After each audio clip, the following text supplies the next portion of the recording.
They actually have they have a good record. All right, I'll have to listen up for that because that goes against two of my bets. Well, I didn't even play all of them either, Kyle. I just wanted to share it. Okay, We'll check it out. We're officially live. What's up, everybody? Happy Monday. Hope you all had a great weekend. Man, I don't know if you guys saw my tweet. Thank the Lord for Major League Baseball because I can't get it together. Yesterday, I went 0-4 in the 4 NBA games yesterday. I sent out a message to everyone on the website. The two that really pissed me off because it was very clear I made the wrong decision were Pacers and Thunder. Those two, it's like, that's just bad betting. Bad bet because I knew we were talking in the Discord and I had said several times, like, guys, I think we should take the Bucks. And I feel like there was enough evidence there to justify a Bucks bet. And then the Thunder, the Pelicans defense is red hot. Those two, I feel like I could have been better. The Heat one, how could we lay 14 points with a team that hasn't played a meaningful game in a month? So I'm not mad at myself at that. Like, I couldn't do it. The bet lost, but I'm not mad at myself for that one. And then the same goes for Dallas. Like, where was the road that led to a Clippers bet there? Sometimes it just loses. I'm not mad at myself for those decisions, but I felt like I could have done better on the second two games. I did pair my Pacers bet with the Bucks team total under. That saved a couple bucks, though. So I did something right. But for the most part, baseball's been carrying me. That being said, I bet all 3 games tonight. The NBA postseason is long. It's almost 2 months long, the NBA playoffs. So this is a marathon, not a sprint. So let's bounce back. And we're starting off with the first game, and I have a feeling I'm going to be on an island here. 1 sec. Let me get the poll running.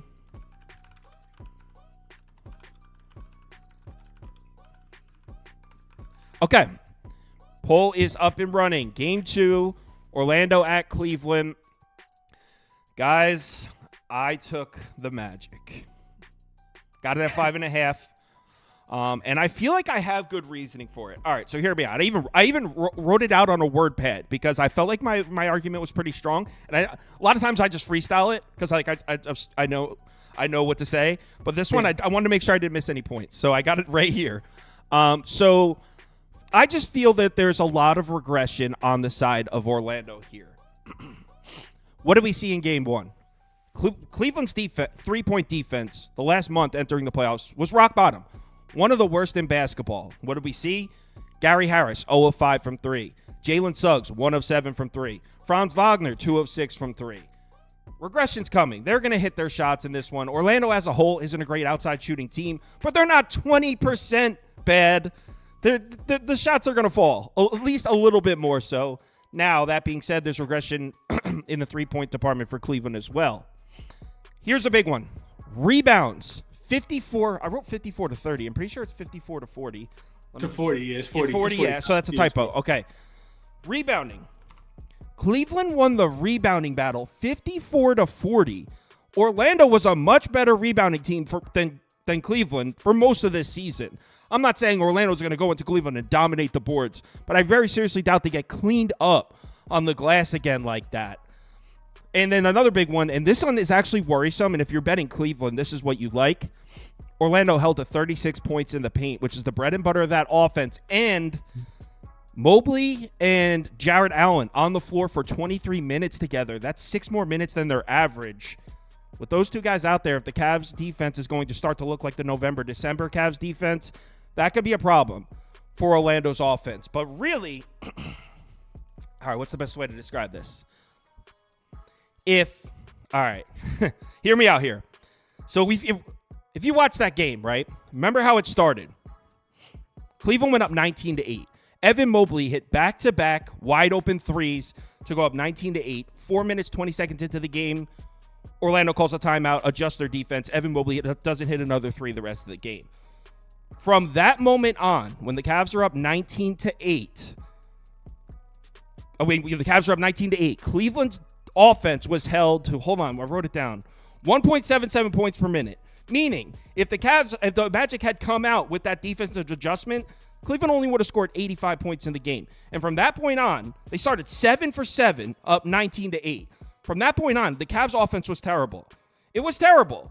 The Cavs offense did not look in that game. I had Cleveland. I had Cleveland. I was watching that game like this offense is bad. Orlando's offense also looked bad. But if it wasn't for that hot start, I think that game looks completely different. From that point on, Cleveland shot 39% from the floor. So I trust the Orlando defense here. This is a weird game where I think plus 5.5 is a big number because what's the total for this game? 202.5, 203? 203, yeah. 203.5 now. That's a low total. I mean, plus 5.5, we're looking more at college basketball lines here. Plus 5.5 is a big number in what I think is going to be a defensive battle, and I expect the Magic to hit a slightly bigger amount of their three-point shots. So I'm trusting the Magic defense. I know everyone's probably going to be on Cleveland here. I'm on Orlando. I think regression's on their side. RC, go ahead. Yeah, I'm actually in somewhat of alignment with you, Kyle. I didn't take the side though. I took the under actually, just because like you said, right, the Magic offense really struggled. But like you said, after that period, that point that you mentioned, you called out, the Cavs started to struggle offensively too. And I think that both of them, maybe some slight positive regression on the Magic side. Hopefully some slight positive regression on their side, but they're still bottom 5 in free throw percentage, right? Not a consistent 3-point shooting team. Even when they were consistent towards the end of the regular season, they weren't playing really strong perimeter defenses either. So they were actually able to take to take advantage of that. Some of the other pieces that I looked at as far as like under is pace of play is huge in this one, and we already know in the playoffs every possession counts, right? And so they're going to take a little bit more time. The pace is a lot slower than even their regular season pace showed. And defensive intensity from the Magic side, I think that's going to come up a little bit, especially if we have Isaac again in the starting lineup. I think he's probably one of the more underrated defensive players in the league. For as far as like minutes per play per minute or whatever you want to call it. But I think he's going to be a big impact on the defensive side of the ball, continue to be a defensive impact. So the under was the way that I went here. And if you look at one thing that I talked about before is that 4-5 seed. Historically, the 4-5 seed has been an under type matchup. So if you go back to the 2015 NBA playoffs, if you blindly take the under in every 4 versus 5 game, you'd be 62, 29, and 3 to the under. That's a 68.1% hit rate. That's just blind tailing a 4-5 under game. So that's the way that I went with this one. So come on, Kyle, rep your set. A Jazz fitted. Come on, I got all the teams, man. You know I got to have a Jazz somewhere in the closet. All right. Yeah, and to RC's credit, I like the under as well. And someone said it. I've been making bank telling YouCapper's picks. Yeah, he's off to a nice start. You didn't have a good day. You were with not good yesterday. I got to bounce back. But it's been a while. I mean, it's been a while since I've really wanted to get a bounce back because the NBA has been really good. So yesterday was terrible. Obviously, we were aligned on a lot of them. And so, yeah, bounce back day today. Let's get it. Chris, go ahead. I know you're going to take Cleveland. I don't have Cleveland though, Kyle. Oh, really? And it's for the reasons that you kind of pointed out. I think Orlando played to me. It felt like Orlando. So 2 things here, Kyle. First thing is, and I looked into the post game interview, and a lot of why Cleveland dominated so much was because they needed to get that bad taste out of their mouth of how your Knicks beat them last year in the playoffs. I think that game 1 was not even about Orlando. It was about the Knicks from the Cleveland perspective, in my opinion. And Orlando can't play but so much of a worse game. They played Paulo Banchero had 9 turnovers. They shot, like you said, 21% from the 3-point line.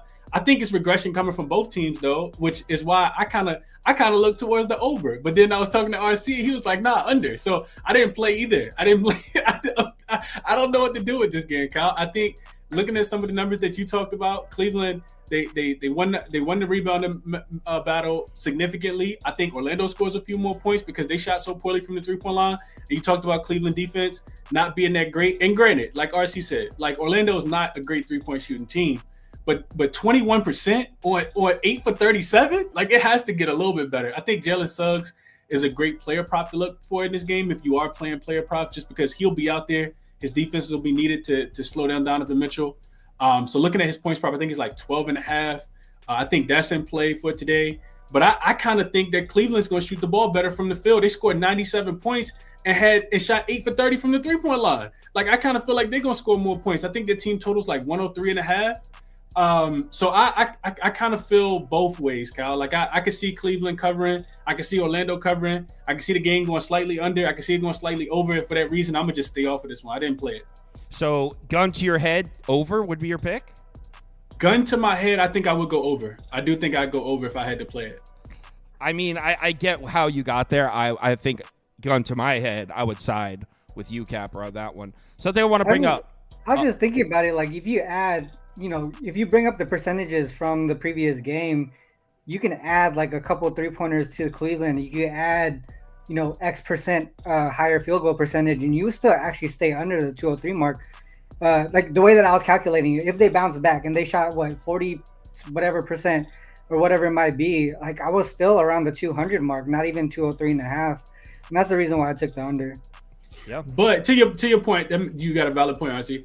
Orlando's not a great free throw shooting team. I think you mentioned that too. But bro, they shot 19 for 30 from the free throw line. like 63% from the free throw line is like so I think the like we also got to remember, same thing with the Pacers. Orlando is this young team, like first playoff experience on the road against a hungry Cleveland team. I just think that they're gonna play a little bit better too. So I can see them scoring 95 points, and I can see Cleveland scoring like 112 maybe.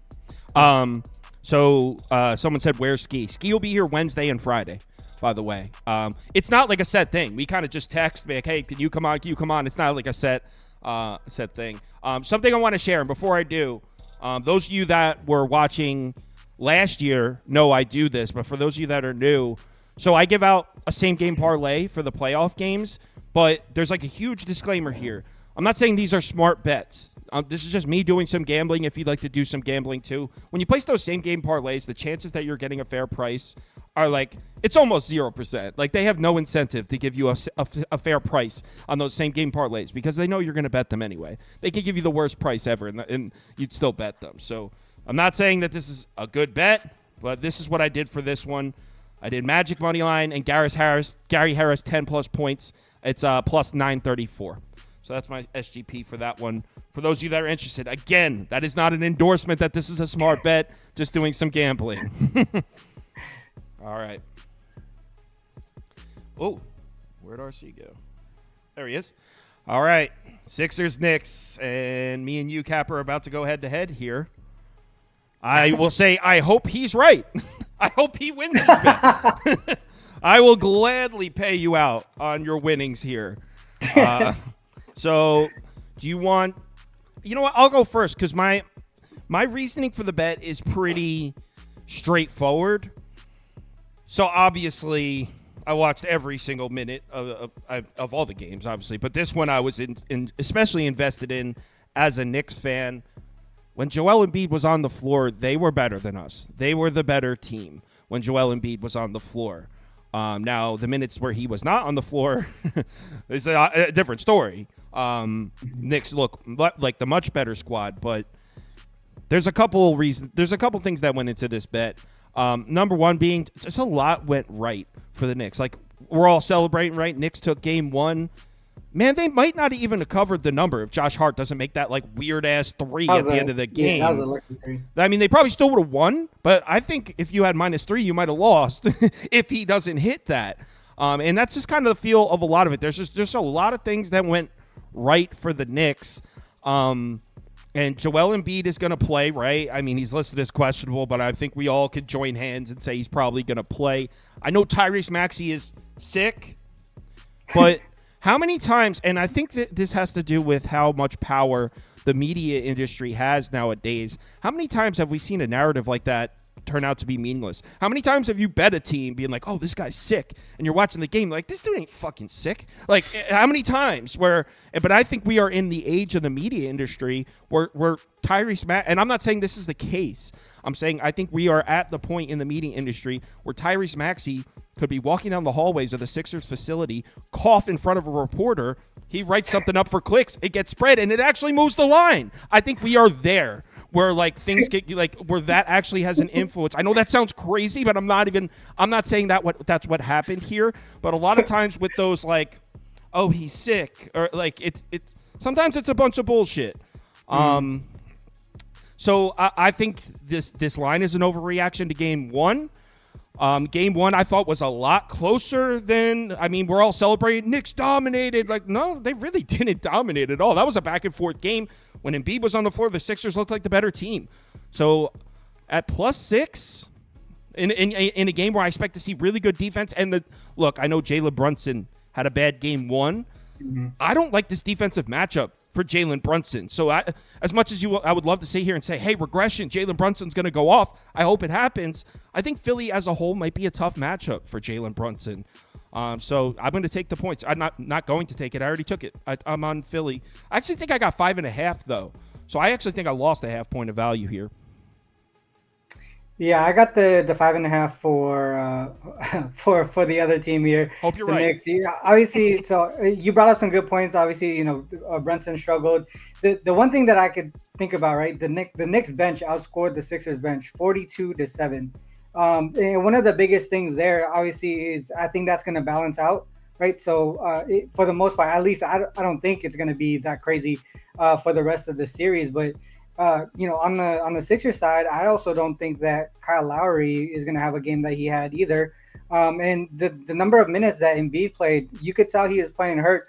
Yeah, they played a lot better, but how many minutes is he actually going to play? Is he going to play more than 36 minutes? Because if you put roster to roster, as far as like health wise and all that stuff, I know the Knicks are missing Randall, but I think they have the advantage, from top to bottom. For the most part. And then now you have Maxey, who potentially is sick. Obviously, if he does play, he's not going to be 100%. And one of the biggest things with Embiid being hurt, he's not going to move laterally the way that you want him to, right? So that's why the Knicks were able to take advantage of the transition. They were, plus, I don't know what it was on the fast break, but I think there might be like I know second chance points, they were like +20. But in transition, they scored a lot in the fast break as well. So that's one thing that they did really well was getting on the transition before the Sixers can set their defense. For me, I think big key factors for the Knicks here is Brunson. He's gonna have to shoot better, and so does DiVincenzo. He's gonna have to shoot better as well because he only had 8 points in that first game. And, I expect him to do a little bit better there. So even if the Knicks bench takes a step down, I do think that the starters play up a little bit compared to game one. And I know Chris is going to mention this, but I don't think it's the exact same trend. But one thing that I saw, if we look at round ones since 2014, home favorites, in game two, which the Knicks are, and also in the next game, but home favorites in game two, if they won game one, and covered game one, and then the line shifts more towards that home team. It sounds like a lot, but it actually isn't. It's just long-winded. 19-4 straight up, 17-6 against the spread. That's a 74% hit rate here in this situation. This is one thing that kind of tells you, sometimes the books move that line for a reason. I know you said it could be an over adjustment, but also it could mean that the books are actually expecting them to take care of business again. And that's kind of what I see here. So that's the reason why I took the Knicks at 5.5. Yeah, and if you, in case you didn't follow what he just said, the trend is when the home team wins and covers game one, and then they adjust the line and they're favored by more in game two, usually they cover again. In fact, 74%. So me saying I think this line is an overreaction is shot to death by data. So that's basically what he's saying. Oh yeah. But something I want to bring up here, a comment. And the answer to this is, you're damn right I'm happy. RC's been hot, man. He said, Kyle's happy RC's picking New York. Yeah, this dude's been winning bets. I hope to God I hope he nails it. I hope I lose my $250 here. Like, I hope you're right, man. Let's go Knicks. Chris is actually about to talk about the same trend, right? Yeah, I mean, it's pretty similar, Cal. And I think I would argue, Cal, that it's not shot to death. Because I could see a way that Philly covers this game. I would say that because the line is about the same, right? I think the only difference in it moving 6 is the news about Maxey. And if Maxey's, truly like questionable, I think this line should move a little bit more. He's way more than a half a point to the line because this was already at 5.5. So I would argue that, Cal.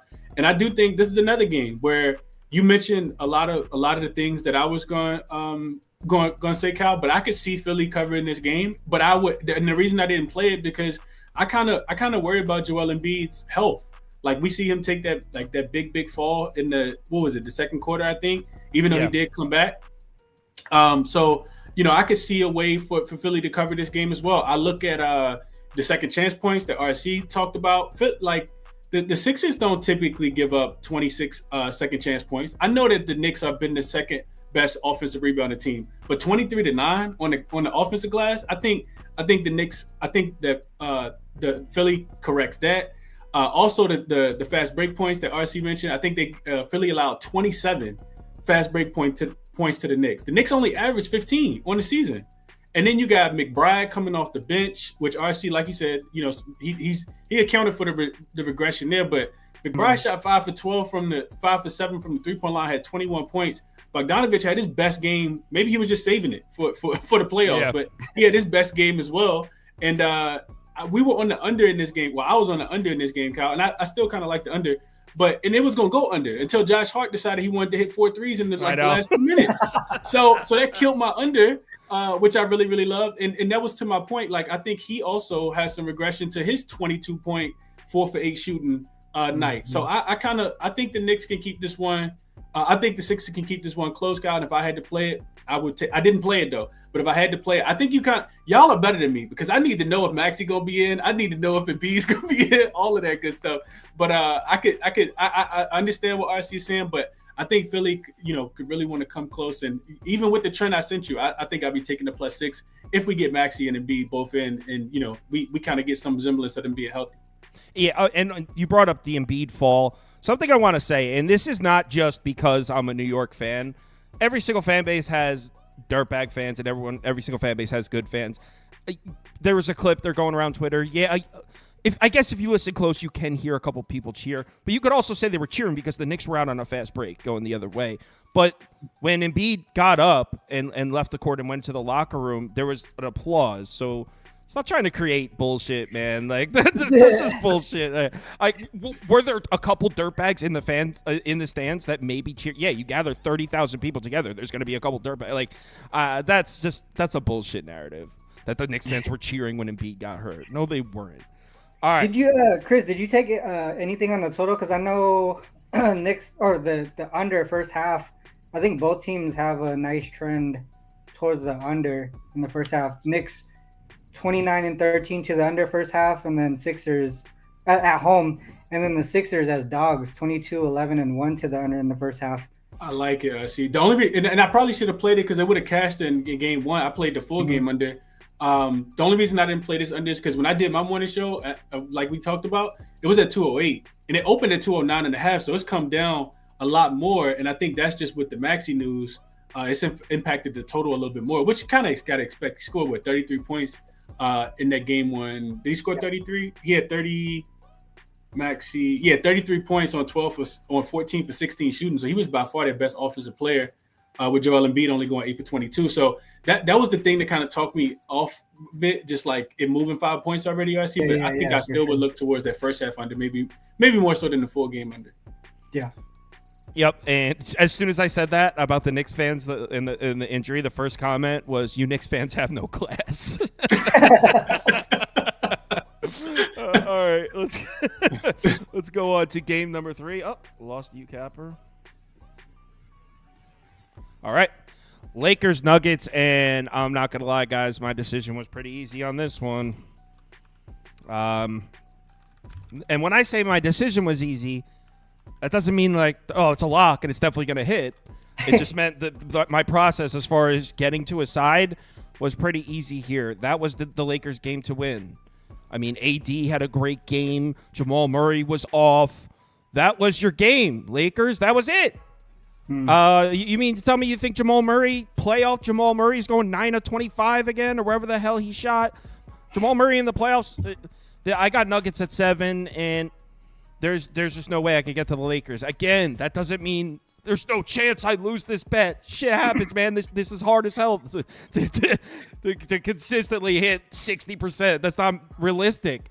But yeah, as far as my decision making, all the things that I said needed to happen, I took Lakers plus 7.5, obviously, in game 1 here. And all the things that I said needed to happen for the Lakers happened. I said I needed Anthony Davis to go toe-to-toe with Jokic. He did. Anthony Davis was great. He had a great game. They held Jamal Murray to a terrible shooting night efficiency-wise. It was perfect. That was your game, Lakers. And not only did you not win it, you didn't even cover it. So, I mean, you're going to come back. Anthony every other night, Davis. Right? I mean, because that's his history. Is he's the best player on the court one night, and then the next game he's terrible. So if that pattern continues, this wouldn't be Anthony Davis's night. I got the Nuggets at 7, and maybe depending on how Game 2 goes, I could consider the Lakers in Game 3 back at home. But after the way that Game 1 went down, I feel like that was. I don't want to say the Lakers' best fastball because they could definitely shoot better from outside. We know the Lakers can hit more of their outside shots than that. They didn't have a great night shooting the 3-ball, but Denver's been one of the best 3-point defenses in the NBA in the last month. So I don't know if the Lakers' poor 3-point shooting is necessarily dripping with regression. For all we know, that might happen again because Denver's been really locked down on the perimeter. I feel like that was a really good game for the Lakers, and they still didn't cover. So what is it going to look like if the Lakers have a bad game? So yeah, I'm on the Nuggets here. I got it at 7, like I said. I think you could still get it at 7 on Caesars. By the way, I'll check while these. You can get a 6.5, Kyle. 6.5 on BetMGM right now. Cool. I lost value. Great news. Well, that's only on BetMGM, Kyle. It's probably juiced -115. Yeah, -115. Yeah. I actually went the Nuggets way as well. I saw a lot of the same things that you saw. One thing with the Lakers, I mean, they started off strong right in that first quarter, but they started to fade gradually. After that, the bench did not help at all. I believe, if I'm not mistaken, I think only Prince was the only person off the bench that scored, and he scored 11 points. Yeah, you're not mistaken. I see. That's and then so it seems like, and I think only 2 of them played like more than 7 minutes or whatever it was off the bench. So it doesn't look like Darvin Ham really trusts his bench right now. And you're playing in Colorado against one of these, one of the deeper teams in my opinion. And that's the reason why they faded, right? The second quarter, third quarter, fourth quarter, they gradually got worse offensively. In my opinion, there's a couple. They shot efficiently. They shot well. It's just some of the pieces just didn't line up for them. I think they shot almost 50% from the field, but at the same time, the Nuggets still took 23 more shots than they did. Is because the Nuggets took care of the ball. The Lakers didn't. Offensive boards was on their side as well. I think they were like +9 or something on offensive boards. They scored 64 points in the paint. I mean, what are you going to do, right? But the Lakers, they were able to get to the free throw line. They shot efficiently, but they were still not able to take care of business, not even cover the number. There's not much that I could see from a adjustment standpoint that they can make. I mean, they did something last year that I remember. They did something like towards the fourth quarter of one game. They tried to do it again in the next game. I think the Nuggets actually ended up, making their own adjustment, and it didn't work anymore. So I feel like the coaching aspect, the just team overall, Denver has the edge here. And then also that trend that we just talked about in the Knicks game, the previous one with the line shifting, that comes to play in this one as well. So a lot of things really pointed towards Denver for me. Yeah, are you guys able to see this on the screen? I brought this comment up. Denver's 27-0 versus Western Conference opponents at home when their Big Four start. Jokic, Murray, Gordon, Porter, 27-0. Now that's straight up though. Right? I'm sure they're not 27-0 against the number, but still, that's wild when they have their full roster at home in must-win games against conference opponents. They handle their business. These Nuggets. RC about to look it up. Yep. Yeah. You already hear me typing. I already knew. Watch his eyes. All right, Chris, what are your thoughts? Same. I mean, how could you not look at the same stuff? We all saw the same game. We all had our money on the pitiful Lakers, and psychologically, they let us down. I'm not continuing to bet the Lakers. That was probably my only time betting them, Kyle. And I don't care what they do in this game. Like, it's Nuggets for me in this one. I think when I think about the game, I think about the Lakers being such a fast-paced team, and that to them, they think that's an advantage for them. But what happens is they typically run out of gas. If you go through and look at the last 5 or 6 times these teams have played, specifically every game throughout this season, it's always the second half where they tend to run out of gas. And you saw a play where Anthony Davis couldn't even make it up the floor anymore. Like, he tries so hard against Jokic because you have to exert so much energy on the defensive side of the ball that you literally just run out of gas. And the Denver Nuggets don't. They have more size than the Lakers. They score more points in the paint, which I think is the big thing, because the Lakers are typically the team that wins. They dominate the points in the paint.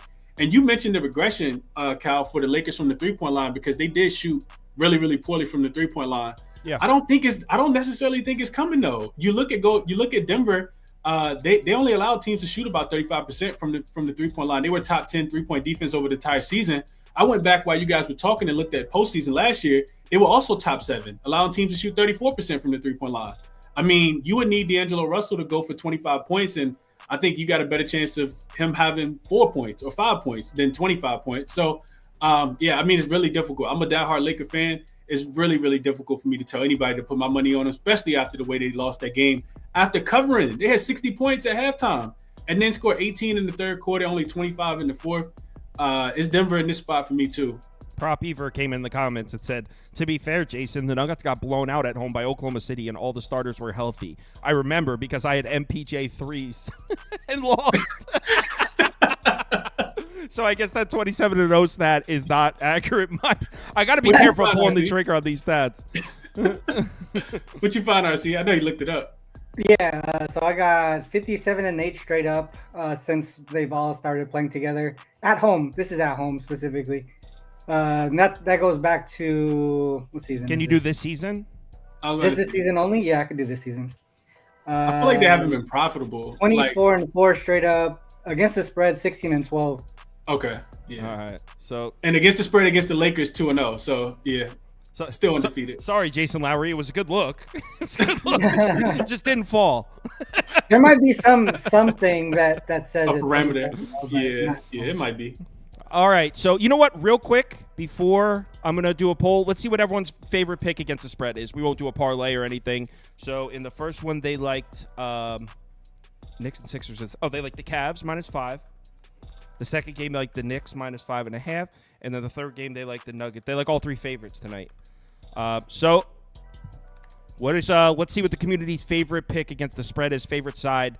And then we'll bring Prop Beaver and Toast up, and we'll talk some baseball, a sport that's actually making me some money. I need a good one. That was NBA, my only man. win. My only win. Well, I did take the unders yesterday, but my only win other than the spreads were on MLB. Yeah, my last NBA yesterday got crushed. My last 3 MLB days, 11-4. So are you killing? I'm about to start tailing, huh? Yeah, Jesus. yeah. I mean, most of what I do is I tail Toast a lot because he's been scorching hot. And when the basketball slows down, that's where I really start handicapping baseball. Right now, I'm just hosting the show, betting off of from people I trust.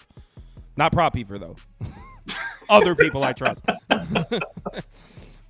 So it looks like it's not the Knicks. It's going to be Cavs or Nuggets, and it's a close race here. Toast is in the comments, too. I'm assuming you guys are ready to hop right on. I'll go 5, 4, 3, 2, 1, end poll, and I think it's Denver. Got to be Denver, right? Denver, but the Cavs were close. It's 40%, 38%. So the community likes Denver minus the points, and the community likes Cleveland minus the points as well. All right, gentlemen, thanks for joining. All right, fellas. Absolutely. Yep. Have a good night. Today, guys. Let's bounce back today, fellas. Let's Yes, bounce sir. back as Make it right. happen. Later. All right.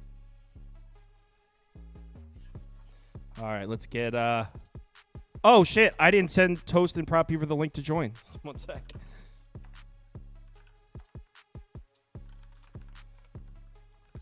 All right, just send it to him, so he'll be hopping in any second. All right, Brewers Pirates is where we're starting. Let me get their names on the screen too.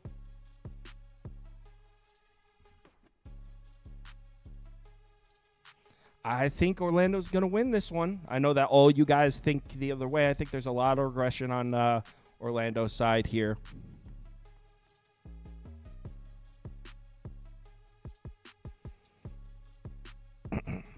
Yeah, my bad. Someone said lacking, Kyle. I know usually what I do is I send them the link to join before we start, and then they just know to check the show, and here's Toast.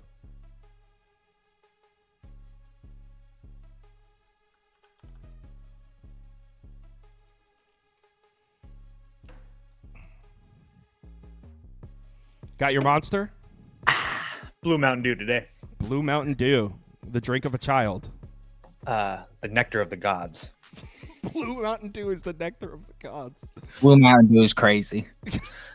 You don't like the blue?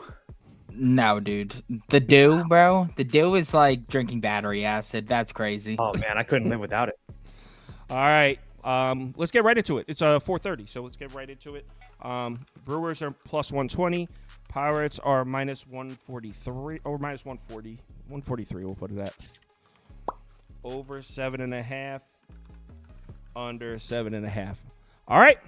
So, gentlemen, Brewers Pirates. This is a brand new series starting. Well, I guess Monday. Most of them will. All of them will be. Toast favorite pitcher John Ross. John Ross is on the mound. Damn right. I'm starting to like Joe. Whatever. I'm starting to like Jared Jones for the I Pirates. was gonna let it go. Oh, Jared Jones is the man, dude. This Yeah, kid's Cool, excellent. right? He's got good Yeah, stuff. he's a stud. The issue is he's doesn't get to go very long into games, so there's that. So Yeah. I know Beaver has a play. I have a play too. Mine's gonna be really quick. I'm on Brewers first 5 in full game. Look, I'm not in love with this Brewers offense, but if you're gonna give me the Brewers in the first 5 at plus 130 and the Brewers at the full game at plus 120, I'm going to take it against this Pirates team. Like I said yesterday, I think this Pirates team is dead in the water. Kyle mentioned it a few days back. The same thing happened last year when this Pirates team came out. They were really, really hot, and then they were just dead offensively, and we've seen that over the past few games really quickly since the series with the Mets in Boston. 3-1-1-1-2-1. So these bats are doing absolutely nothing. Joe Ross is coming off his worst performance of the year against the Padres, where he got absolutely lit up. I don't really think that that's going to happen again. He had 2 other solid starts, albeit against weaker teams, but he has a little bit of history against this Pirates team. He's been pretty successful. I got a Brewers bullpen that has a closer by committee, so you might not have Uribe. I can't remember which one it was. Or no, Piamps. Probably not going to have Piamps, but he only pitched 9 pitches yesterday. You're going to have Uribe, McGill, and everybody else. So I'm taking the money. I'm taking the plus money with the Brewers. I'm more inclined to tell you on the first 5 than the full game. The Brewers bullpen scares the shit out of me. Not me. Not even. I feel like if anything, I'd be the complete opposite way. The Brewers bullpen has outperformed the Pirates bullpen. Bednar still can't get it together. He's still blowing saves left and right. Honestly, I feel like the full game's a better angle here. Well, what Toast was alluring to about the Pirates bats, if you remember, what month was it, guys? Like July, where every show we were like, Pirates team total under, bet it. Like, we didn't even talk about it. It was a blind it was about bet. June and July because late March, April, and May, they couldn't stop hitting. And then after that, it was so bad. They were the worst lineup in baseball, and it wasn't close. And this is a team that was in first place on May 1st. So it's not weird for the Pirates bats to all of a sudden forget how to hit. So I guess the only way I would go here is Brewers, but this price sketches me out. It's because of Jared Jones on the mound. That's what I'm saying. I think that we're getting a fantastic price because they have, albeit a starting pitching advantage, but yeah. All right, Poppy, do you agree? Actually, I see a first 5 under. Is that you? I can't even give it out anymore because I gave this out I knew it was going to move. I gave this out last night, first 5 under 4.5. It's at first 5 under 3.5 at the same price. So I can't give that out to you guys. 3.5 is ridiculous. I mean, I do like the bounce back for Joe Ross. I will say, because I was chirping to Kyle about it when he was watching. He's like, the ump being bad didn't give up 7 runs for Joe Ross. Dude, Lance Barksdale in that game was absolutely awful. He refused to give this man the corner anywhere, and basically due to that, the Padres just kept teeing off on him because the zone was this small. He had nowhere to work with. Yeah, so I think we're going to see a nice bounce back here because, quite frankly, the 2 previous games, he looked fine. The Padres also were rolling heading into that game as well. This is a complete opposite matchup. These Pirates bats are really looking bad right now. I wanted to back Jared Jones, and then I saw how bad the Pirates were doing. I saw the bounce back spot for Ross, and I just combined the 2. Someone in the comments had asked if the Pirates bullpen is taxed, so I brought it up on the screen. No.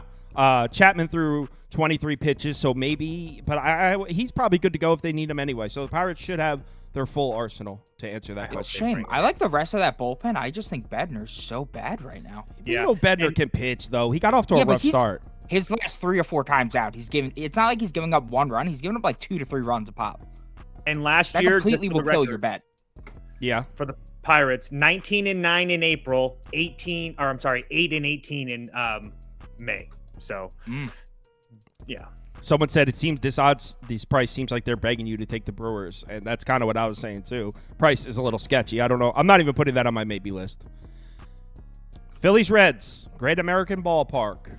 You got to know though that Jared Jones is like the new. I don't think he's getting priced like that though. That's all Jones. I don't know. He may be, dude. Thank He's you, so Beaver. good. He's Thank so you, Beaver. good. After he just shut out the red hot Mets in Citi Field. Didn't we All win he that has game? to do is limit the home runs, and he's going to be like one of the best pitchers in baseball. And and what's scary is this is like his 5th start. Oh my God, you guys are overreacting. Dude will be getting. He'll be getting shelled like a true pirate. Elite early on is insane. He's got elite command.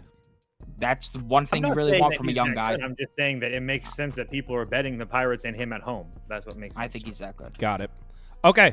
Next game up, we got Phillies at Great American Ballpark here. Hunter Green pitching against Ranger Suarez. We know Ranger Suarez, historically, a better starter on the road. So here we are. We're getting the Phillies in a pick'em. The thing is, you got Hunter Green, who we all know can get hit up. He's got good stuff, but not the most reliable guy to bet as an SP1 or SP2. That being said, it's the Phillies lineup against righties. Or have they? Are we done fading the Phillies against righties because they've hit a couple recently? I think the Phillies bats have woken up. Yeah, I'm no longer on the train that I'm worried about the Phillies bats in any way, shape, or form. So Phillies had to pick them, or are you worried about the travel?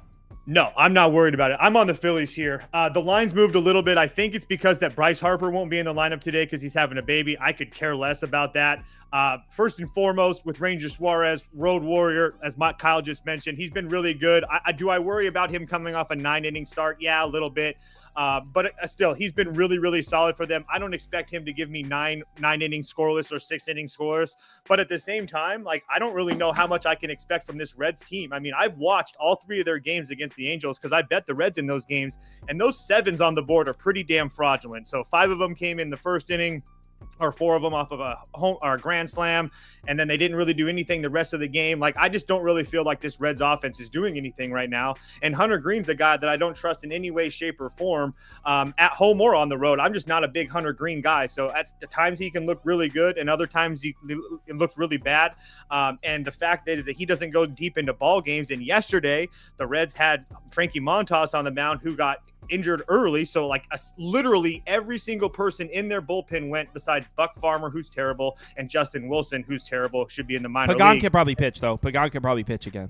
Sweet. So then Diaz is on two of the last 3 days. Fernando Cruz is 2 of the last 3 days. Lucas Sims is 2 of the last 3 days. And Sutter, the guy who isn't 2 of the last 3 days, had 51 pitches. He's not going. He's not pitching. It's going to be. Yeah, I'll take the Phillies at a cheap price. I'm really worried about it. The other one were like, how do you not take the Phillies? But yeah, I don't really. The price. If it's a trap, I'll walk right into it. I don't care. Yeah, how do you not take the Phillies at that price? Proppy versus Super Square.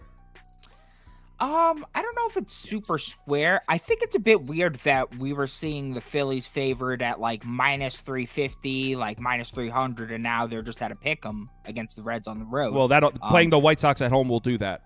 With Nola and Wheeler. I get that, but I feel like that is a massive jump. But I feel like the books do respect Ranger Suarez still, so I feel like that is a bit something. But with Harper being out, and I feel like the books probably knew that ahead of time too. This does make sense. Like, this is a pretty fair price, I feel like. So yeah, personally, I'm leaning Phillies as well. I'm also not a Hunter Green guy. If you are a K-prop bettor, you probably like him. I like him because of that. Otherwise, it's like, I don't know. Every time I bet earned runs with the guy, I haven't had a good time. It's not a fun time. Pretty volatile pitcher, I must say. And the last 3 righties to face the Phillies are getting cranked. 11 ERA, 2.38 WHIP. Are they absolute killers? No. But to see the Phillies produce to that magnitude just tells me that they're really starting to show signs of life. And after starting the season so poorly, it kind of reminds me of the Mets, how they started so poorly. They just came back with all that regression, just hit them so hard positively. I feel like we're going to start seeing that same thing with Philly. And then, as Toe said, the bullpen situation is what really gets me over to the Phillies. I don't even love the Phillies bullpen, but with the Reds pen just so taxed, and Hunter Green, as as Toast said, not a guy that really works into ball games far. And when he does go deeper into ball games, that's when you see him get more vulnerable. So I would take my chance with Phillies too. I may even lock this in. I wasn't really thinking about locking in, but I may lock it in now. I think it's too sketchy. And then the line movement. This was at Cincinnati was a plus 102 this morning at 9 a.m. Now it's a pick 'em. I think you don't think the Harper news moves at 12 cents? I think if anything, should have moved a little more. So do I. Do you think the Harper news influences the market that much? Yes. That's a former MVP, for God's sakes. 100%. We were talking about Gabriel Moreno moving the line against lefties. Exactly. I think Bryce Harper is going to move the line. All right, I'll put it on the maybe list. I'm not trying to stomp down the door to make you bet the Phillies. No. I bet it. I said it It's out a last maybe night. for I'm me good. too, Win or Kyle. lose, I'm good. I put it on my maybe for me list. too. It just seems unless I don't really know the market that well. Is Bryce Harper moving the line 15 cents? Is that legitimate? I think you can make a case with that with the Phillies on the road with Hunter Green, and the public really likes the Reds. They like Hunter Green. Like, I don't really think it's super sketch. I will agree with Beaver that more or less they were like 300 minus 300 favorites and now not, but still. All right, we got Tigers on the road in Tampa. Scooby making a start, but we know that the Trop is not an easy place for a lefty to go pitch. Even if you like Scooble, you have to be a little worried about that. This is not last year's Rays, but still, it's the Rays at home. It's a tough spot for a lefty starter. So based on that, I'm looking. I think it's a sharp spot to play Tampa. Nope, going Tigers. Give me the Tigers money line. Yeah. Hold on. The Rays at home against lefties. Like I've heard you go on rants about it. Yep, I don't care this year. They're just not the same Rays. Against lefties, they're 18th in WRC+, 28th in ISO, 19th in OBP this year. The last three lefties to face them have combined for a 104 ERA, haven't allowed a home run, 115 whip. I mean, Detmers and Sandoval just went into Tampa and held them to 2 combined earned runs. And for a lineup that has notoriously killed lefties for years and years, they've done horribly against Scooble. 40 plate appearances, 414 OPS, 1 extra base hit. On the other side, we got Littell, and he faces a Tigers offense that is quietly starting to wake up against righties. Last 4 to face him, 8.15 ERA, 0.5 home run per 9, 1.64 whip. And Littell's earned runs line is at 2.5, juiced to just minus 115 on each side. Despite the Tigers being a bottom 10 offense against righties this season, and Littell going under 3 or 4 starts this season, averaging just 1.3 earned runs per game. So that stands out to me. This is a guy who's been rock solid thus far. They have it at 2.5 in a game where the total is at 7.5 against a bad offense. I think they're trying to tell us here that he may allow a few runs here. And I think the Tigers are going to be leading or tied, if not trailing by just 1 run here when both starters leave the game. And that's when the massive bullpen edge kicks in for the Tigers. Tigers, first in ERA, first in WOBA, 12th in FIP, 15th in XFIP. The Rays bullpen, 27th, 29th, 30th, and 28th. Both offenses are pretty good in the back half of games, but we have the significantly better bullpen here. So honestly, I'm getting Scooble. I'm getting a significantly better bullpen. I'm getting a Tigers offense that's starting to wake up. I know the Rays are a bit scary at home against lefties, but if you're not hitting Patrick Sandoval at home, then I'm sorry, I'm not scared of you. You're on the wrong side here. Cool. I'm betting Tampa. You should bet him full game. I mean, don't, Kyle. You're not. You're going to back the Tigers lineup against a righty? What, they're waking up after, 2 days? We just talked about the Tigers lineup is unbackable against right-handed pitching. That was like 72 hours ago. Now you're going to take them on the road, throwing a lefty on the mound against the Rays, and I'm getting minus 105? Yeah, Rays. Yeah, up. you should back the Rays. I am going to. I just wrote it on my list. It's on the list, motherfucker. Toast, what do you got? First 5 over 3.5, minus 120 for me. Probably not a graphic. I just didn't bet it too long ago. And I'm actually going to end up being on the Tigers. I thought this line was going to drop a little bit more. But either way, the Tigers offense that we were talking about over the last 10 games, 4 runs or more, and I think 7 or 8 of those games. So they are starting to play a little bit better. They had a really nice game yesterday in Detroit. And then honestly, the Scooble thing does worry me a little bit with this Rays offense, but I will say they looked decent in New York. I think that they got a little bit unlucky. They had a lot of base runners. I think that they can squeak a couple here across here today. So Little hasn't been really fantastic, so I don't really even trust him that much. I mean, he's faced the Angels twice in Colorado, and then the Blue Jays early on in this season, and the Blue Jays were terrible. So I don't really, not that I'm trying to make a case that the Tigers offense is fantastic, but they are pitting much, much better right now. So I just think 3.5 is a little bit too low for these first 5. So first 5 over 3.5 too. Good. Poll is heavy on the Tigers. You guys both are the Tigers. Sweet. Let me chill on Rays Island. I'll send you a postcard with my W. I see lots of blue down there, though. It doesn't seem like Rays Island. I see lots of that powder blue. Next. Marlins Braves. Love it. Let's talk about it. Yes, sir. You love this game. Let's talk about it. Hold on. Are you betting the fish here? Let's talk about it. Yes, sir. Fish up. Wait, hold on. Hold on. Let me get this pulled up. Let me get this up. You guys both like the fish here. I got to hear first this. Yes, sir. First five. I like first five and fish team total over 3.5. All right. So the poll's up. Sent it out last night. All right. Just with Beaver. We talked about it. I'll let Beaver go first. He has better numbers than me. Go ahead. Yeah, I mean, Chiefs, I never thought I'd see the day. I mean, Ryan Weathers in Atlanta. I'm backing Ryan Weathers in Atlanta. It's crazy. After game 1 of the season, I thought we were going to see more of Ryan Weathers. I mean, 4 innings, 7 hits, 3 earned runs. He looked like absolute dog shit. But in those last 3 games, I don't know what it is, but the kid genuinely looks good. I've been watching the starts. He looks legitimately very good. The whiff stuff's there. He's striking out guys at a high rate. He's limiting base runners. He's got a 1.69 ERA, 1.13 whip. And I'm just seeing some serious improvement here for a guy who used to be a fade every 5 days. This is a guy who just last year, had a 6.55 ERA. And in the same year, faced these Braves, the number 1 offense against lefties in OBP, WRC plus, and ISO. And he held them to 2 runs through 6 innings. This is now a Braves offense against lefty through the first 5 innings. That's 21st in WRC plus and 22nd in OBP. Nowhere near where they were last year. And on top of that, they're still without Albies, one of their top 2 bats against lefties over the last 3 seasons. So I think there's some value there. I think Weathers could relatively keep them in check. On the other side, we got Bryce Elder, Mr. Regression poster board from last season. First 11 starts, he was cruising. The xFIP was high. The xERA was high, but his ERA was low. How does last 20 starts go? 4.95 ERA, 1.35 whip, 5 xFIP. And guess what? He didn't do well against the Marlins. His last 4 games against the Marlins, he had a 4.84 ERA, allowed 2 home runs per 9. And the Marlins overall, the numbers have been rough this season. No lying. The numbers have been pretty brutal, but they've been solid against righty starters. From innings 6 to 9, they're 30th in WRC plus, 30th in ISO, 25th in OBP. Through the first 5 innings, 14th, 11th, and 16th. The 12 righties faced the Marlins thus far have a 5.97 ERA and a 1.33 whip. At the massive price, I'm going to take my chances here that Miami could lead through 5 just for the Braves to crush their hopes and dreams in the later innings. Give me the Marlins first 5. Bring it home, Weathers. I'm not going to lie. That was pretty compelling.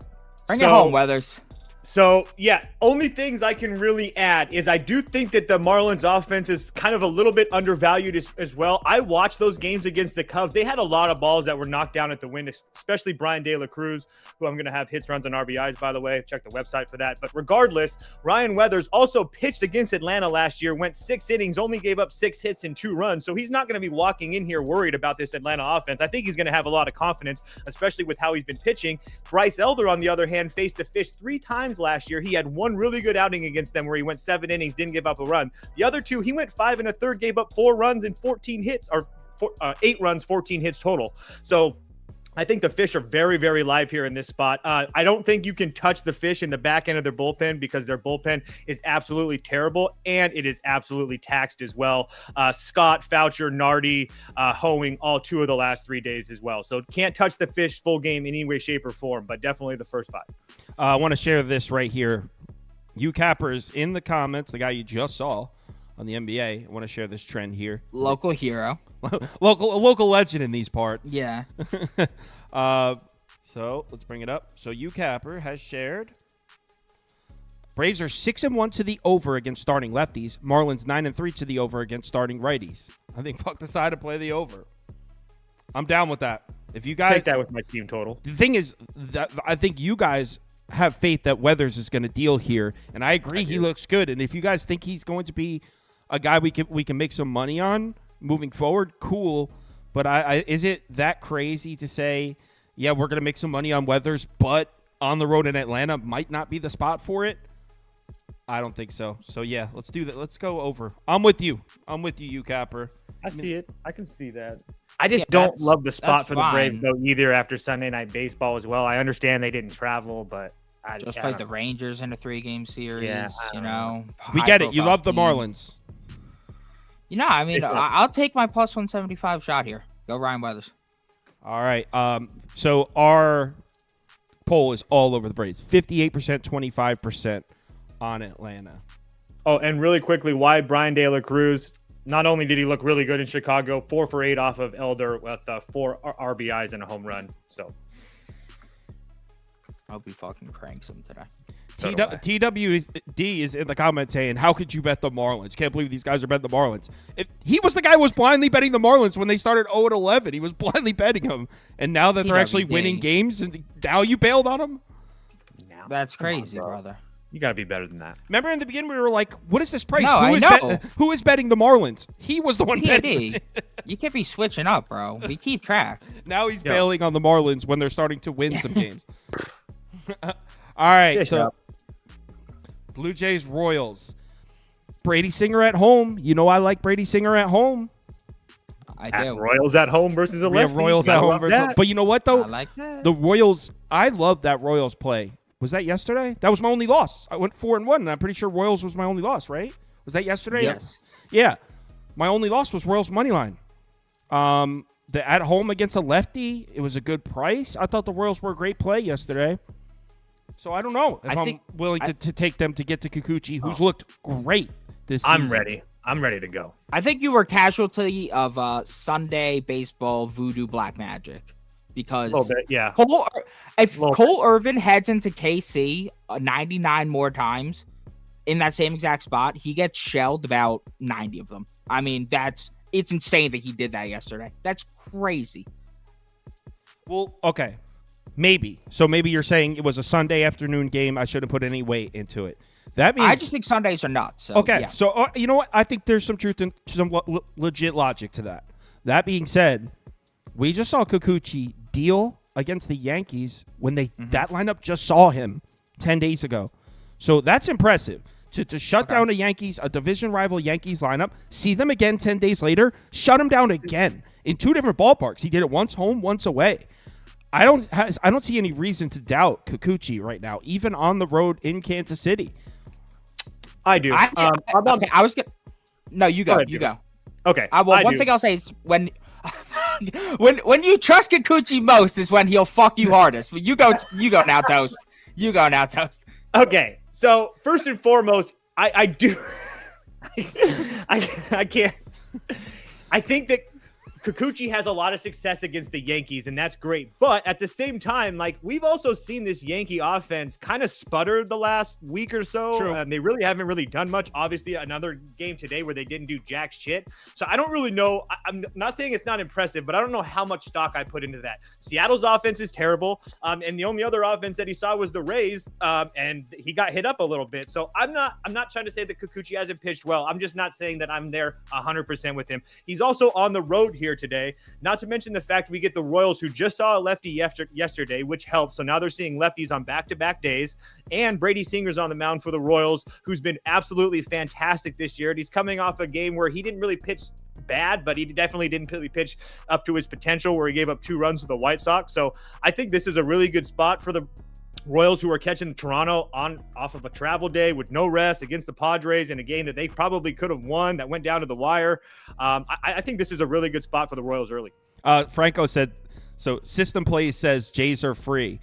He's from Toronto. He always bets the Jays. Just disclosure, when System Plays gives out a play on the Blue Jays, or no, he's not a Raptors fan, but just know he's coming from a fan.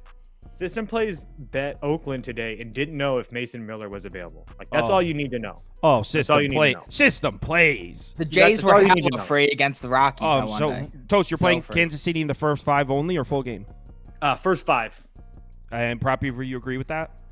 Yeah, I agree with that sentiment. I went with a different bet though, because honestly, the Jays bats are they're showing me some life against righties. I think they're like top 5 in WRC plus against righties over the last 7 days, or the top like last 2 weeks or something like that. So I decided to just isolate the Kikuchi matchup.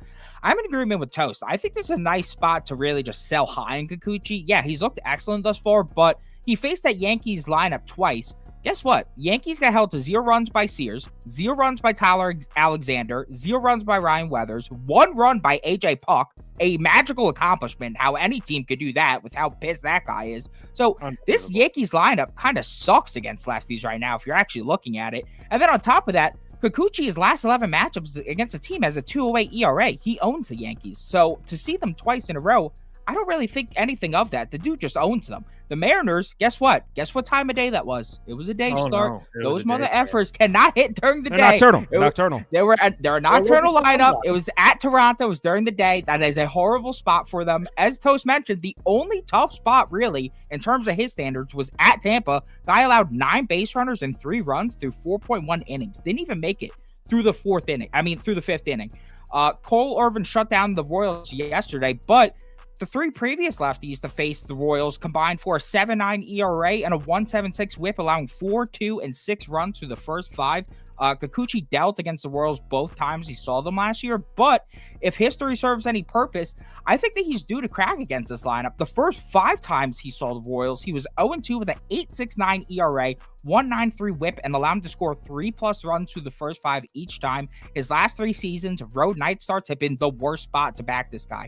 1.5 whip, 3.62 WOBA, 1.7 home run per 9, 5.16 ERA. And BallparkPal.com has us projected as the second best hitting conditions on the board, only behind Coors. 15% increase in extra base hits. They're projecting 3 runs for the Royals through the first 5. If there's any spot to back this KC team, it's at home against lefties. 3rd in OBP, 6th in WRC plus over the last 3 years, compared to 27th and 26th overall. This has been the magic spot. I just think it's hard to believe that they're going to fold in a spot 2 days in a row. And I think this is a really nice sell high spot on Kikuchi, who's great, but who also really struggles to put together long stretches of continued dominance. Every time you trust Kikuchi for a while is when he snaps and he folds. I feel like this is where he folds. I'm so mad I didn't play that 3.5 team total last night. So you don't like Coochie. Got it. Noted. Someone said you better watch your mouth. Someone said the Royals in their last 4 games against lefty starters are averaging 3.8 runs in the first 5 innings. So that would back both of these guys' bets. I will say for me, just like taking a step back from all the analysis you guys just shared, I think we're looking at 2 good starting pitchers and 2 lineups that aren't elite, and this totals all the way up at 9. So I know this goes against your analysis, but I want to be on the under here at this super high total. I feel like it's that high for a reason. I think both these starters should get hit up. I'm putting up an under graphic for me. I'm not betting it. Unlike Prop Beaver, I like Coochie. So I like Coochie too.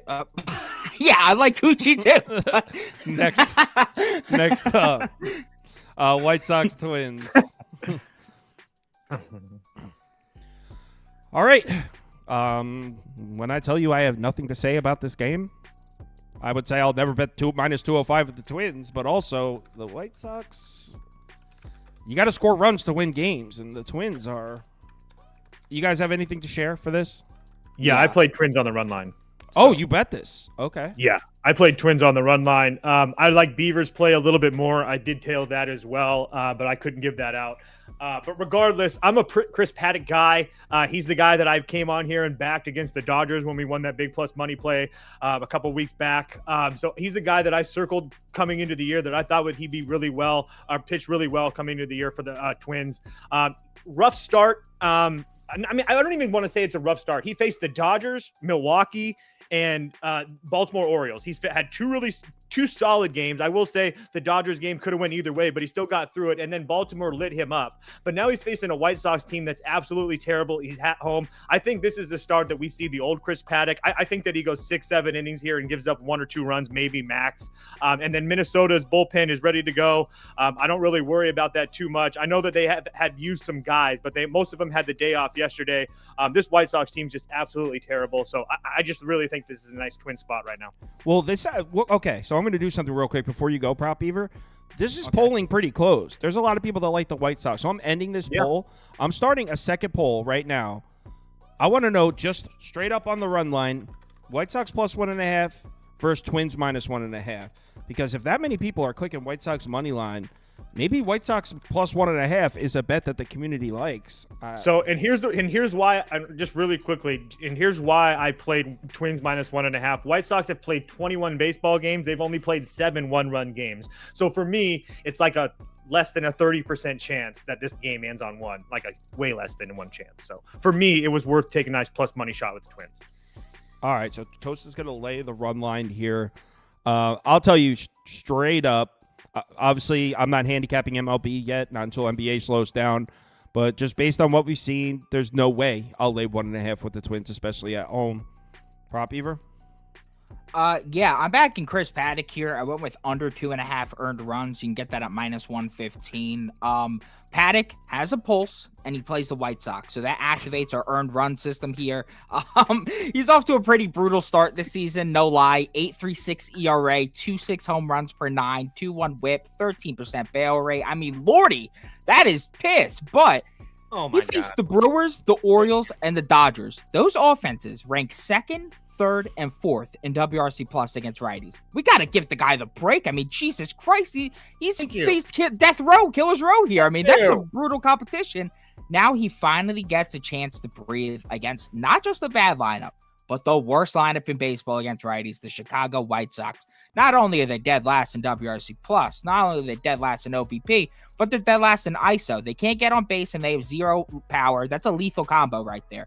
As a result, the last 14 of 16 starting righties to face the Sox this season have held them under 2.5 earned runs, averaging just 1.2. Even with Paddock's struggles this season, he's somehow under 2 or 3 starts and is also under his last 5 or 7 starts as a Twin going back to 2022. The White Sox eventually do have to show some signs of life just due to mathematical regression and all that bullshit. But until they do, I think it's worth fading them blindly, especially since I think Paddock has talent. Both Kamish and Toast like this guy. And I think this is a prime spot for positive regression. I mean, unless this guy plans on posting a 5+ ERA this season, then you got to have good starts. And a good start is a prime spot to have that is against the White Sox at home. So I'm backing him. So your checklist for this system is A, has a pulse. Yes. B, pitches against the White Sox. It's a pretty good system, yeah. I'm not betting this, but the community actually elected White Sox plus 1.5 before Twins minus 1.5. So Toast, you might be on a little bit of an island there, laying the run line. I'm good. I'm okay. I'm not even worried about this game, to be dead honest with you. Eddie Julian's about to go off. Hits, runs, and RBIs at minus 145. Here comes a dinger. Okay, well, there you have it. We got Diamondbacks at Cardinals. Dude, what is up with this game? The Cardinals are what, minus 120 now? What are they at? Yeah. Oh, so the line's moved since Andy did these? Yeah. It's not Andy's fault. It's just so I'll redo the poll. So Cards are minus 120 now? Minus 150. Call it minus 115. Minus 115. Okay, so the Cardinals are actually favored now with Big Lance on the mound. And Fott pitching? What's going on? I don't know. Well, to be fair, Fott's now off to the greatest start in the world, but yeah, I get it. He did get rocked against his Cardinals team. I was just about to say. Ago. There you go. He's the NL champion, dude. Of what? In my heart, he is. He was awesome in the playoffs. He was awesome in the playoffs. He got them to the World Series. Gotcha. Okay, I thought you were. Never mind. Does that count for nothing? Yeah. That counts for everything in my heart. Yeah, sure, I'm a Fott guy. Yeah, I'm a Fott guy. I mean, he's faced. I mean, what? He's had 4 starts this year. He's had 2 bad ones and 2 good ones. His 2 good ones was against Colorado and against the Cubbies. So yeah. I just don't know what the hell's going on with this line. I don't get it. And it's 2 teams that I don't trust in any way, shape, or form. So Arizona had a really nice win yesterday, and now they got to come on the road. I mean, after being on the West Coast, St. Louis can't score a run to save their goddamn life. Holy Lord. Not to mention that Fat Lance actually hasn't pitched bad this year. I mean, he had one kind of mediocre start, bad start, I guess you call it, against Miami, but 7 innings, 2 runs against Oakland, 5 1/3 against Philly, 2 runs, 4 innings, 0 runs against the Dodgers. I mean, he hasn't been terrible. So I didn't bet this game. This is the only game on the board I passed on. I don't know what to do. Gun to your head. Let me check the bullpens really quick. Dead. Gun to my head. That's Oh, not she even checked the what he bullpen. does. Blah. But gun to my head, I'm taking the better starting pitcher. St. Louis is clean. I'll take St. Louis. So gun to your head, you're taking the cards. Cards. Right, Prop Beaver? Ugh. No. I'm not bad. Did we just lose internet connection? Under 5 at -125. Ooh, Just simply okay. due to the fact that Cardinals offense has no clue how to convert with runners in scoring position. They don't have power. That combo is not going to get you anywhere, even with some better plate discipline. Fott just saw them 2 weeks ago when he got rocked. But based off the way that every other pitcher has done against them lately, I feel like he has to do better against them after some adjustments. And then on the other side, we got Lynn. He hasn't faced off against Arizona since 2020, but he's historically dominated them. Current lineup through a fat 110 plate appearances against them, just a 218 average and 678 OPS. And I feel like the D-backs are entering a slump against righties. Sure, they rocked Kyle Hendricks, an absolute punching bag this year. He's kind of like the new Patrick Corbin, but you move him from the mix. The last 3 righties to face the D-backs have held them to 1 or less runs and 2 or less hits. Yep. That is Ben Brown, Logan Webb, and Jordan Hicks. Lynn has been really solid through 4 starts, as Toast was saying, and I feel like we're just getting this price due to the fact that both pitchers kind of, I guess, have a bad reputation because Fott was bad last year, his ERA is high this year. Lynn was horrendous last year. So to get this at 5, I feel like it's a bit too much with 2 offenses that I really don't love. So first 5 under 5 at -125 or 4.5 at +100 is where I would go here. Oh, I'm sorry. Do I not have a graphic for that? I thought you were talking about No, Cardinal. no, I I don't sent have it to Andy pretty late. This was like one of the last games I looked at. I could definitely see this game being like 1-1. Oh, in that into case, the- I might have it. Hold on. I bet you I do have it. Watch this. That's actually a nice one, Beaver. He Touche. sent me one. He sent me one pick really late. Is it right here? I don't have that one, Andy. Maybe hold on. One sec. No, I guess I don't have it. So Andy lied. What we got. Nah, I thought I put it in there. Whatever. Let's move on to the next game. First 5 under. First 5 under is what he likes. Padres, Rockies. No, someone just asked someone doing NHL. Unfortunately, no, I didn't have time to set NHL up. And people really liked System Plays, too. A lot of people were commenting, bring System Plays back. So we'll get them back on tomorrow. What we'll do is instead of 4 p.m., I think I'll start it at 3:30 and do hockey first. I think that'll be the plan for tomorrow. I'll let you know. I'll post it. All right. Padres are in Coors Field. I mean, has Cease ever pitched in Coors before? Probably not, right? Yeah, Yeah, one time. Wasn't very good. No. So what do you guys think? I mean, this sucks. I parlayed the Twins and the Padres just for some fun. Not really gonna bust down any doors, but just my thoughts behind that. This Colorado lineup is just absolutely terrible. I'm not trying to make a case for anybody to bet the Padres at this price in any way, shape, or form. I'm just having some fun with it with that parlay. But the Rockies have scored four runs in the last 3 games, and that's in Colorado against a Seattle team that's really not that good, especially like a Luis Castillo. They've been blanked against the Phillies. They had 3 games where they scored 1 run or less. I mean, it's just been really, really bad. Dylan Cease didn't look good against them last year on the road, but at the same time, like, this is not nearly the same lineup in any way, shape, or form. And Dylan Cease has been really good so far to start the year. Austin Gomber doesn't have really good numbers against the Padres at all, but if the thing that gets me over to the edge that was willing for me to bet the Padres bullpen is the Colorado Rockies bullpen is just absolutely taxed. Is it? Every single person in the world went yesterday because they played the doubleheader. So I think the Padres win this game. I'm not willing to put a whole bunch of money on it, but yeah, I do think the Padres. Then how are we not going to take Padres team total over at like 6.5? That is plus price. Because this Padres offense, I mean, against a lefty in Coors Field? Come on. I don't give a shit, dude. I just cashed a Padres team total ticket over yesterday over catcher's interference and a walk. Okay, the catcher's interference and a walk that's how we cashed our. I tailed you on that. I'm not betting Padres team total overs anymore for a little bit. Okay? I don't give a shit. I'm just saying that team, it can be terrible at times. Absolutely terrible. Oh shit. I'm sorry. What do you want to do? Padres -1.5. Padres team total over. You feeling that? Padres minus 1.5 or pass. I mean, I couldn't give a rat's ass about this one. Truly.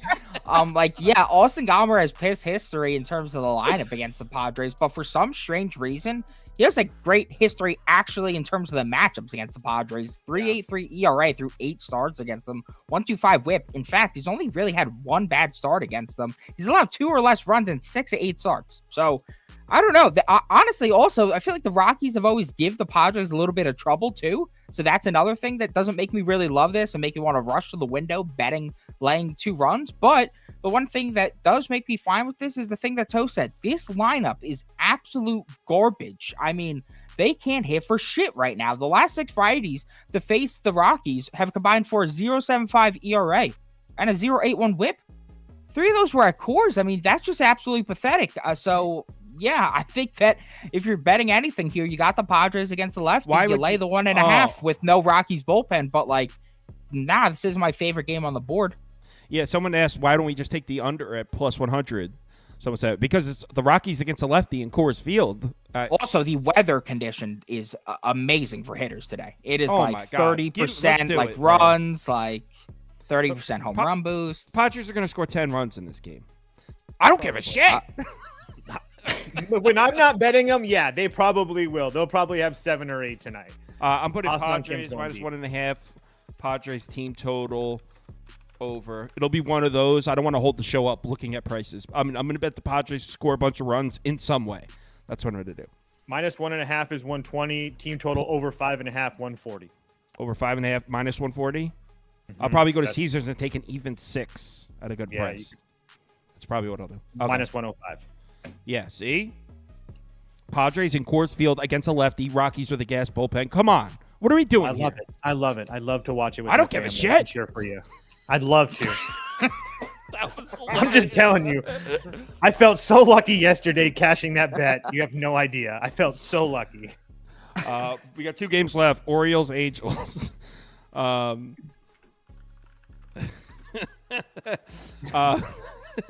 This one's a pick 'em. Total say 8.5.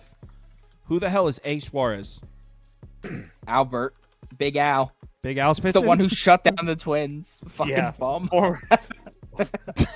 Former busboy at Red Robin. How did the Twins not score on this guy? That's so pathetic. All right. So this is a blind bet on Detmers at a pick 'em, right?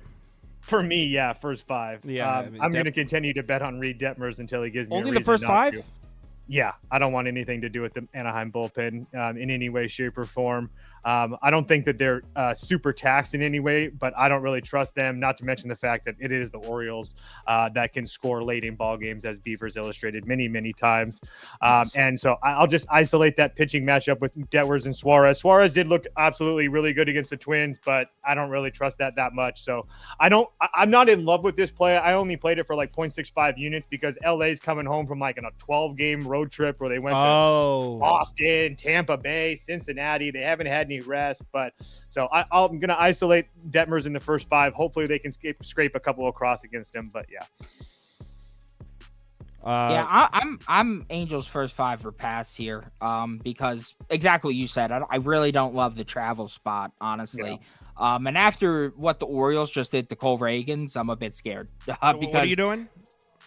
It's either Angels first 5 or pass because Cole Reagans dominated the Orioles in the first start, just like Reed Detmers did. And then all of a sudden the Orioles came into Cole Reagans' house and beat him the hell up. I wouldn't be shocked if they did that to Detmers tonight. As much as I love Detmers, I love Reagans too. And my lordy, that was an ass beating. So yeah. Do from a straight value standpoint though. Yeah. I mean, Detmers through the first 5 at this price against Abreu. Yeah. Why not this? Okay, so we don't trust the Angels bats to get going after the travel. Why not at first 5 under 4.5 here? Yeah, you could back Detmers without having to rely on the Angels bats, right?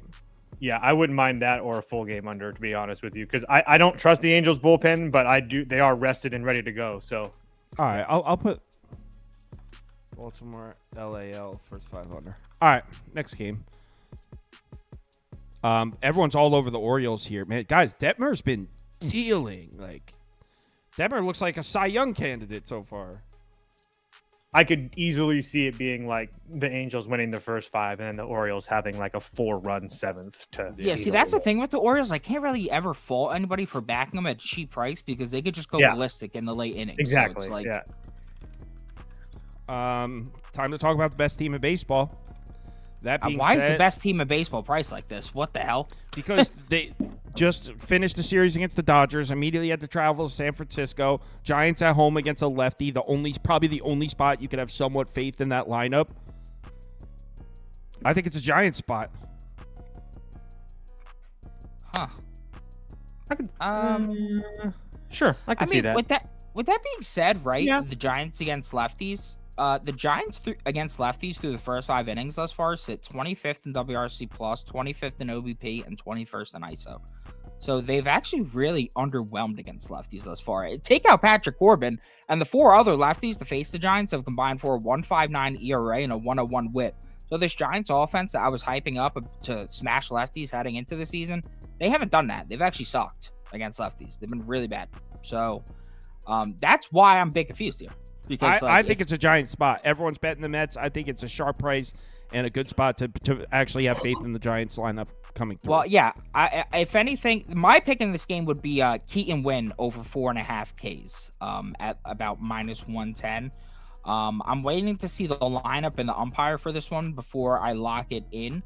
But the main reason I like this is because he's posted a fat 30% K percentage against left-handed batters the Mets have posted a 30% K percentage against right-handed pitching over the last 4 games, and that was with Gavin Stone throwing a 1K performance. So we're starting to see them really swing and miss a lot lately over their last 4 games, and Wynn's already over his last 5 of 7, headed back to 2023, averaging 5.2.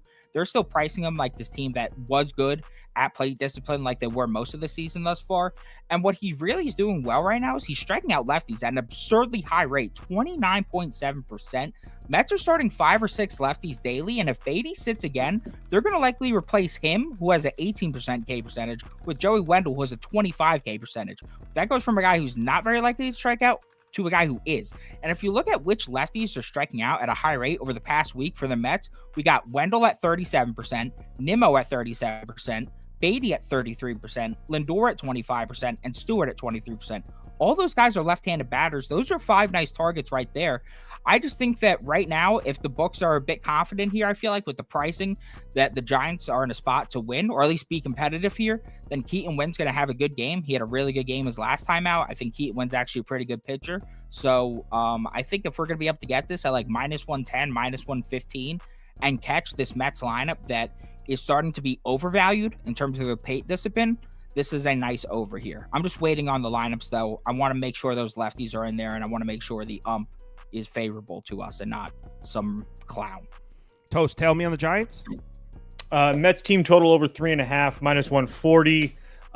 Just don't understand this number. I just feel like it's way too low for this Mets team that's hit this number in 9 of 12 games, 7 of the last 10 games. The only pitchers that they didn't hit this number is that started that game, Jared Jones, Cole Reagan, and Tyler Glass. Now, I'm sorry, Keaton Winn, you just do not fit that bill for me.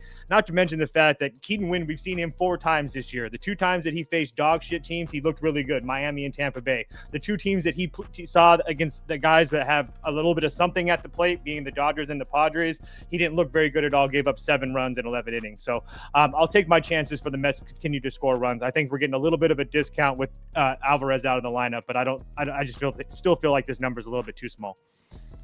All right. Poles definitely likes the Mets. Shall we? So what do you guys think? Do you guys think for the community parlay we should include the 3 NBA games? I think that's fun, right? Yeah, whatever. Let's have fun. Hey. All right, so Prop Beaver, can you get an underdog ready, please, sir? Yeah, I'm prepping right now. It's under the knife. It's under the knife? All right. Mm-hmm. Scalp. If it helps you at all, Beaver, Pasquantino, De La Cruz, Eddie Julian all hit runs and RBI guys for me today. Okay, I'll be looking into. I'll look for De La Cruz. I'll definitely be looking for. All right, so I would imagine Nuggets money line is probably going to win this one because Nuggets -7 was the community's favorite play in the NBA portion of the show. So I would imagine everyone's going to take the Nuggets. Man, everybody is feeling themselves in the NBA playoffs right now, huh? With the home teams winning and covering, they think they're so sharp, huh? They've got to figure it out. Yeah.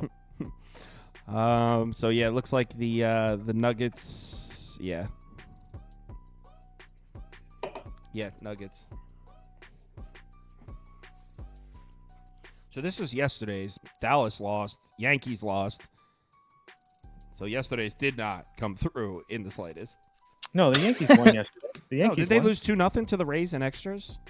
No, that was the day before. Oh, whoops. Their offense has been so bad lately, it's hard to remember the games. I know. I just remember a lot of shutouts. Dude, it's been a lot of shutouts. Yeah, dude, they've been bad lately. Whew. It's really bad. I had Oakland team total over 2.5 this morning. They win the game 2-0. Like, I was sick for you. That's gross. Did they like the Rays or the Blue Jays? I mean, the Blue Jays or the Royals? Do you guys know? What's the public side in that game? I would have to imagine. I think it's the Jays. All right, I'll put Blue Jays in. Only because the line moved down for the Royals. Maybe I misread that then. No, I mean that's one of those games where you could see how the public actually could be on either side, which means it wouldn't win the poll anyway. Especially when you got like Phillies and Braves money line in there that are, like people are gonna vote for that one anyway. I could have put Royals are coming off a shutout too. Shutout loss, so shout out Laos. Shutout loss to Cole Irvin. Bitch ass. Like, Toast, how do we not take Padres team total over here? I don't give a shit. I don't give a shit. Do whatever you want. I could not believe how bad they looked yesterday in that win. It was just... It's okay. No, wait. So, Toast, what happened with the Boone ejection? That people, Andy was that talking was about. hilarious. What happened exactly? He was literally, he was yelling at the umpire. The umpire told him to shut up. He said, okay. He literally stopped talking. And then the guy in the first row behind the Yankees dugout yelled something. The ump heard that guy and then said, "You're gone." And then he's like, "I didn't fucking say anything. Are you kidding me?" That's funny, and, dude. And they have it on camera too. He Yeah. literally said nothing. Nothing. Yeah. And they have it on camera, the other guy yelling and stuff like that too. It's hilarious. Umpires have to be the most sensitive group of folks out there. Oh my God. There's so many times where people get ejected because their feelings are hurt. Hey.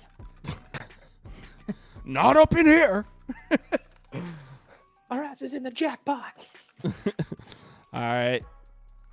What's the third leg of the community parlay? Cast your votes. Cast your votes. If the poll would load. Let me refresh the page. I think I might have to retype that one. Oh, no, there it is. Someone said as soon as we put the Phillies in, the community parlay died. Probably. I can see that. So this is going to be Padres. Good pick, community.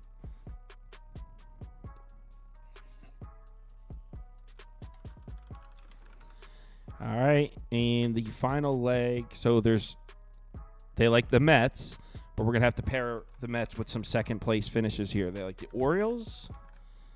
They like the Braves. And then what was the second place finish in the NBA voting? The Cavs. All right, cast your votes. I sent the underdog to you. Cool.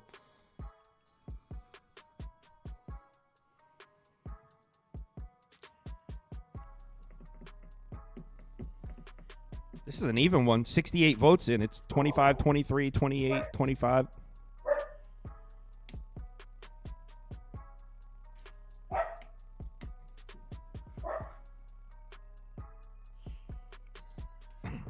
Five, 4, 3, 2, 1, end poll. Braves money line. Can I get odds, please? Yeah. You said Braves? Yeah. Plus 481. Plus 481. All right, so the community parlay is Nuggets money line, Phillies money line, Padres money line, Braves money line. All right, now let's get Prop Beaver's underdog on the screen. Where is my underdog file? One sec. There it is. Okay. And you emailed it to me? Yes.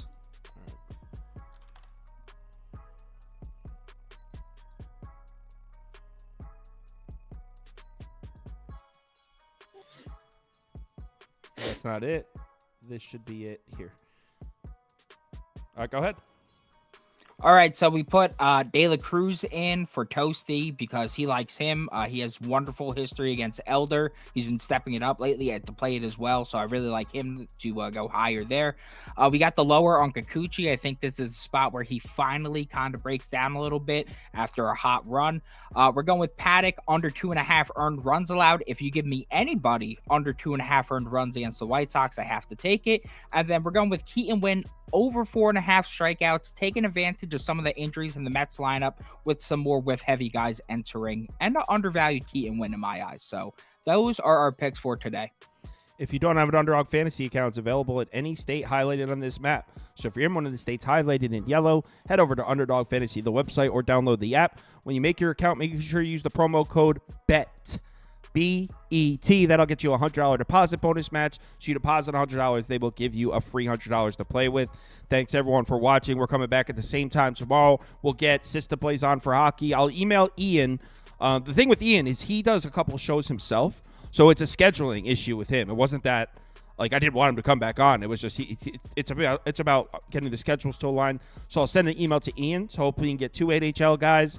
We'll do NBA again. Tomorrow's Tuesday. Who's coming on for Tuesday? Oh, Matt Modi, I think, is coming on. And then I'll send texts out to YouCapper. YouCapper, you want to come on again tomorrow? Can you? He'll let me know. And then these same two with Modi's doing baseball too. So Modi will be on for with us for the long stretch. Everyone, bet responsibly tonight. I'll post my NBA bets are already posted on KyleKirms.com. I'll post my top MLB bets right now. Everyone, have a good one.